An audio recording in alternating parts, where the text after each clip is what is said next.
Hello. The year is nearing its end, and I've started making adjustments to lower my taxes.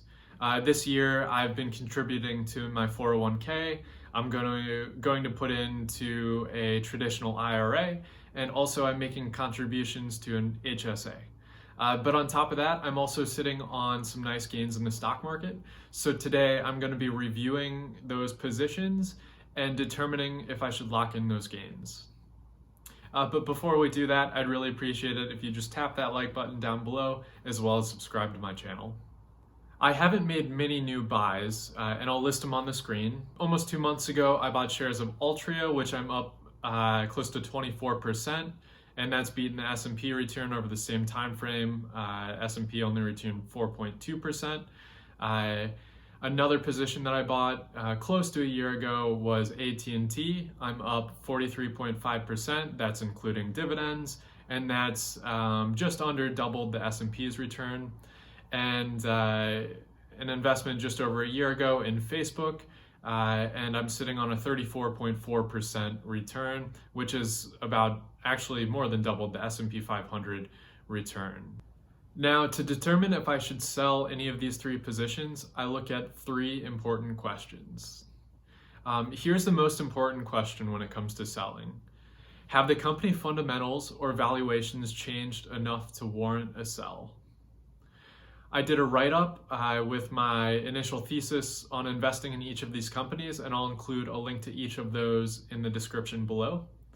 And the original reasons I bought a piece of these businesses remain intact. In a nutshell, they have strong cash flows and have good potential for growth in the future. Although I admit the valuations have run up for all three positions, and I won't be doubling down anytime soon, yet I don't think they've jumped to overvalued levels. So based on current valuations, I'll continue to hold. Now, the next important question before selling. Can I lower my taxes paid and improve benefits of tax deferral? I hold all of these stocks in a taxable account, so the first thing I check is the holding period. Both Altria and AT&T are under a year and would fall under short-term capital gains tax. So if I sold them, I'd end up having to pay the government 22% of the gains, and that's hard to justify. I can probably structure to lower taxes on these gains in different ways. The only long-term holding is Facebook with a 34.4% gain.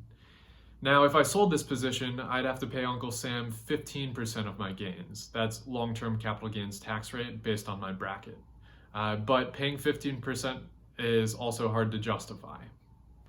Now, if I didn't have any other income this year or the stocks were in a tax-free account, the next question I'm going to ask myself would probably carry a little more weight when making a decision to sell. Also, at some point down the road, I might take a year off work. It might be 3 years down the road, 5 years down the road, no timeline set. And if that happens, I could potentially sell the winning positions and buy them right back. Because I'd be in a lower tax bracket, I'd pay little to nothing in taxes and lock in a higher cost basis. That would actually lower my taxes in the future.